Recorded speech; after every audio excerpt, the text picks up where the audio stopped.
చంద్రబాబు నాయుడు గారి హృదయ సామ్రాజ్య విజేత, కునారిల్లిపోతున్న హైందవ సామ్రాజ్య విస్తరణను అరికట్టలేకపోతున్నటువంటి పరిస్థితులలో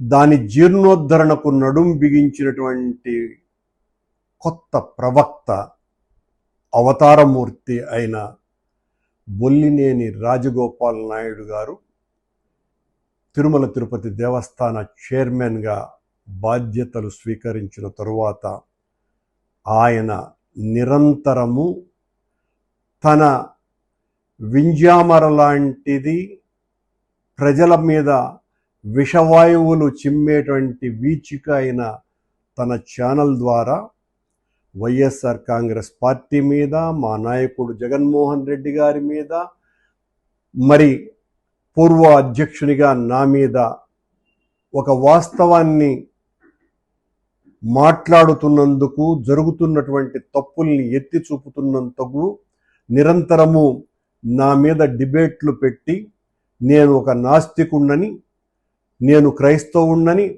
నేను అవినీతిపరుణ్ణని, టీడీఆర్ బాండ్లలో 1000 కోట్లు కొట్టేసినాడనని ఇలా రకరకాలుగా మాట్లాడుతూ తన వందిగామతులైనటువంటి వందిమాగతులతో మాట్లాడిస్తూ చాలా జబ్బలు జరుపుకుంటున్నటువంటి బిఆర్ నాయుడు గారికి,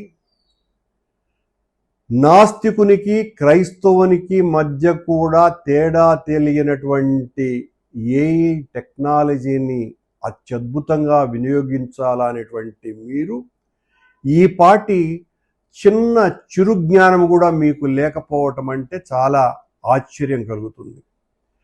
మీరు అధికారంలోకి వచ్చి 15 నెలలుగా వస్తుంది.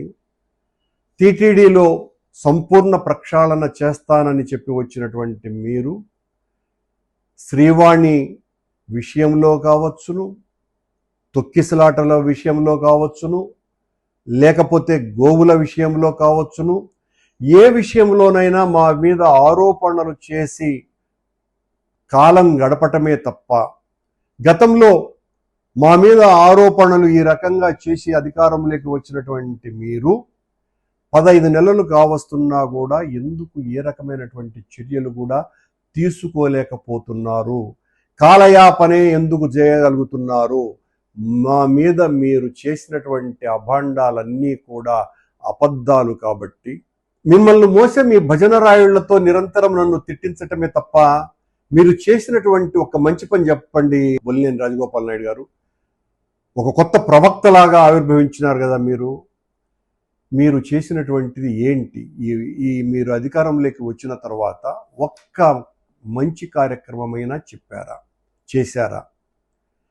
శ్రీవాణిని రద్దు చేస్తాను అని వీర ప్రగల్భాలు పలికినారు.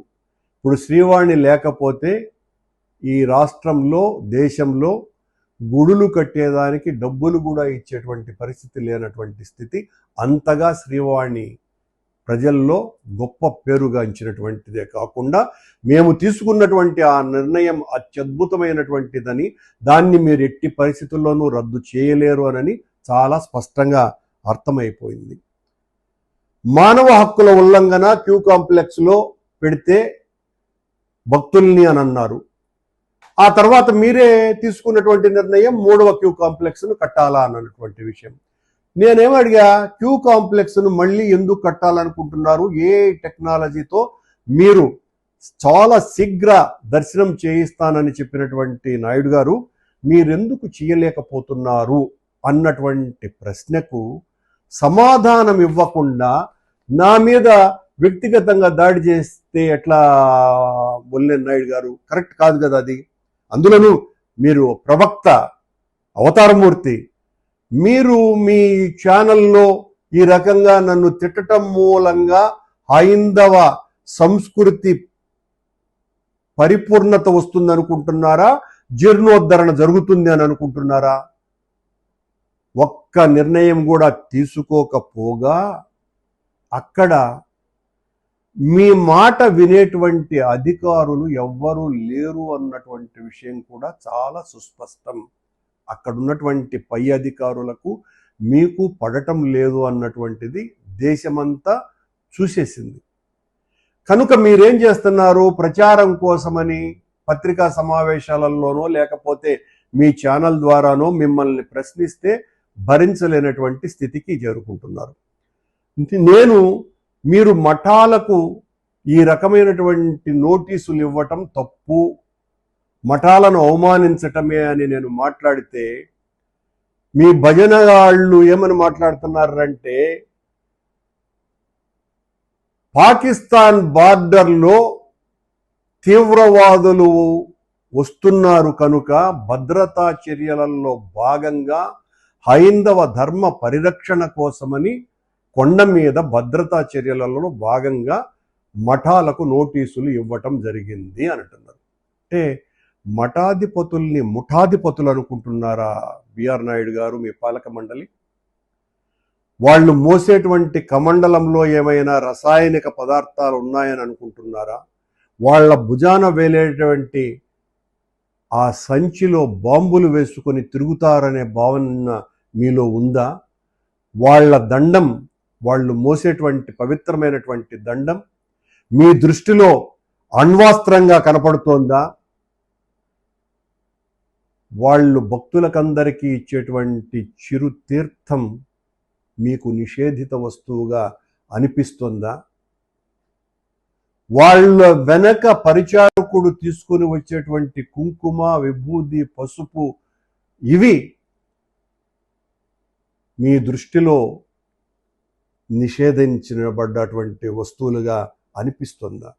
ఇలా వాళ్ళను అవమానపరచటం తప్పు అని నేను మాట్లాడితే, పాకిస్తాన్ బార్డర్లో తీవ్రవాదుల ప్రవేశం జరుగుతూ ఉంది కాబట్టి మఠాధిపతులకు నోటీసులు ఇవ్వటం జరిగింది అన్నటువంటి మాట మాట్లాడేటువంటి ఆ మహాజ్ఞానులను మీ పక్కన పెట్టుకొని నన్ను తిట్టించటానికి వాళ్లను హ్యాపీగా వాడుకుంటూ తద్వారా వాళ్ళు పొందుతున్నటువంటి లబ్ధి ఎంతనో అందరికీ కూడా చాలా బాగా తెలుసును, ప్రపంచమంతా కూడా ఈరోజు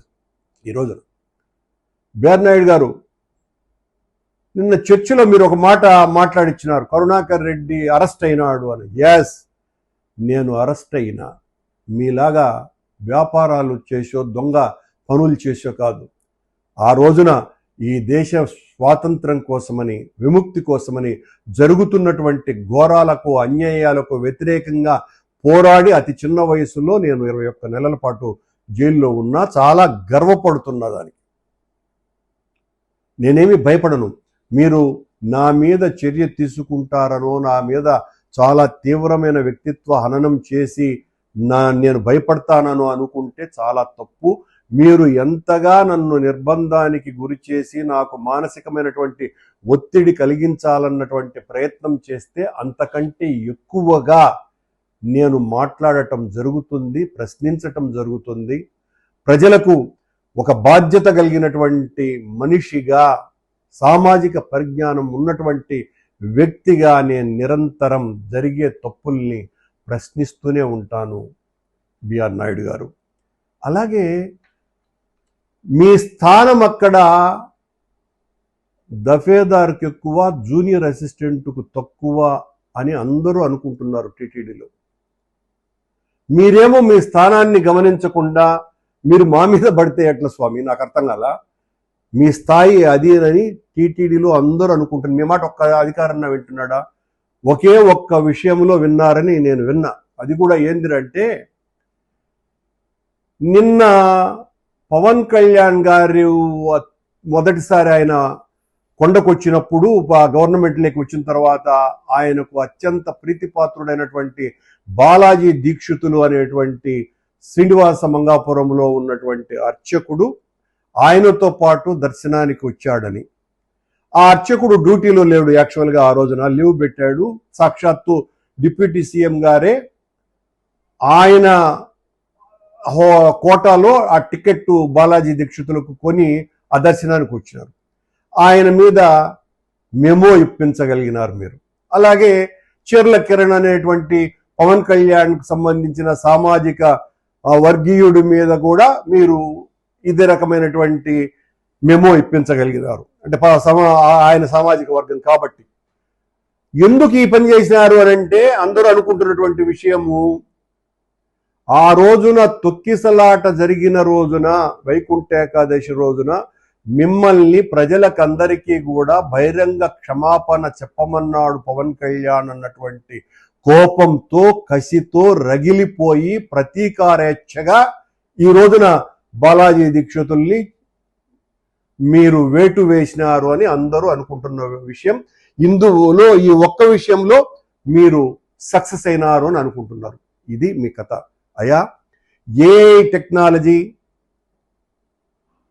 ఈ చాట్ పిఏటి, జీపీటీ వీటిల గురించి మాట్లాడేటువంటి మీరు ఏ రకంగా శ్రీవారి దర్శనం చేయించాలని అనుకుంటున్నారు?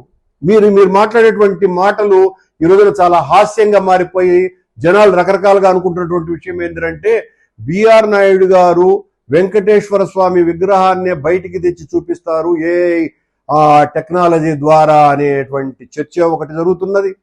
అలాగే ఈ స్వామి అంటే ఈ ప్రవక్తకి ఉన్నటువంటి అసామాన్యమైనటువంటి భక్తి పారవశ్యతతో దైవ దర్శనానికి వచ్చేటువంటి భక్తులకి లడ్డూ ప్రసాదం మాత్రమే కాకుండా అదనంగా పీచు మిఠాయి,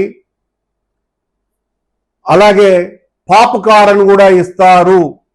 భక్తుల ప్రసాదంలో వీటిని కూడా భాగస్వామ్యం చేసి పీచు మిఠాయి, పాప్కార్న్ కూడా ఇస్తారు అని మీ మీద నవ్వుకుంటున్నారు అన్నటువంటి విషయాన్ని కూడా గుర్తు చేస్తున్న నాయుడు గారు, మీరు నా మీద ఎంత ద్వేషించిన మీ ఛానల్, మీరు చంద్రబాబు నాయుడు గారు నా మీద ఎంత ప్రతీకారంతో రగిలిపోయినా నేను ప్రజల కోసమని హైందవ ధర్మ పరిరక్షణలో నేను ఒక సేవకునిగా నా వంతు పాత్ర నేను నిర్వహించకుండా పోను. మీరు నా మీద ఎంత నిర్బంధం ప్రయోగించినా, ఎంత విషాన్ని నా నోటిలో పోసి తాగించినా నేను వెనుకంజ వేసేటువంటి ప్రసక్తి రాబోదు అని మీకు సవినయంగా తెలియజేస్తున్నాను.